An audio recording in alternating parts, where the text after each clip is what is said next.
இப்போ ஒரு விஷயம் சொன்னீங்கன்னா, நமக்கான கதைகள் பண்றத தாண்டி கதைகளுக்குள்ள போகணும். அந்த ஒரு பாயிண்ட் வந்து எப்ப நீங்க வந்து ரியலைஸ் பண்றீங்க? இது இனிமே இப்படிதான் நம்ம படங்கள் பண்ணணும் அப்படின்றது.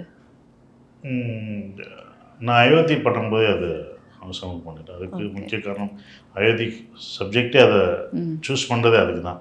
அதுக்கு முன்னாடி நான் யோசிச்சுக்கிட்டு இருந்தேன் நமக்கான கதை, ஆனால் வரல அது. ம்.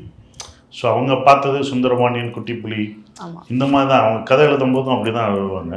ஸோ நான் இந்த மாதிரியும் பண்ணுவேன் அப்படின்றத நம்ம சொல்கிறதுக்கு ஒரு கண்டிப்பா. படம் வேணும்.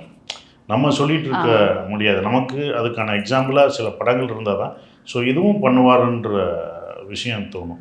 ஸோ அப்போ எனக்கான கதைகளை தான் அவங்க எழுதிட்டு வந்தாங்க. ஒரு இப்படி இப்படி இப்படி தான் இருப்பார் அப்படின்ற ஒரு விஷயம் அவங்க இமேஜினெல்லாம் அப்படி தான் அவங்க பார்த்துருக்காங்க.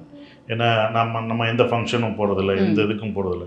அப்போ என்ன நேரில் அவங்க பார்த்ததே கிடையாது. என்ன ஆமா. வந்து ஒரு இதில் அவங்க வந்து ஸ்க்ரீனில் தான் என்ன பார்த்துருக்காங்க. அப்போ ஒரு ரைட்டராக அவங்க எழுதும்போது நான் ஸ்க்ரீனில் என்ன இருக்கணும் அப்படி தான் அவங்க யோசிச்சு வச்சுருப்பாங்க. இதுதான் ம். பண்ணணும். ஸோ அது அயோத்தியிலேருந்து நான் உடைக்க ஆரம்பிக்கும்போது அது அது எனக்கு இதாக இருந்தது. ஸோ இப்படியும் பண்ணுவான்னு சொல்லி வேறு வேறு கதைகள் வரும்போது அதை நான் அக்செப்ட் பண்ணிக்கிட்டேன். சூப்பர்.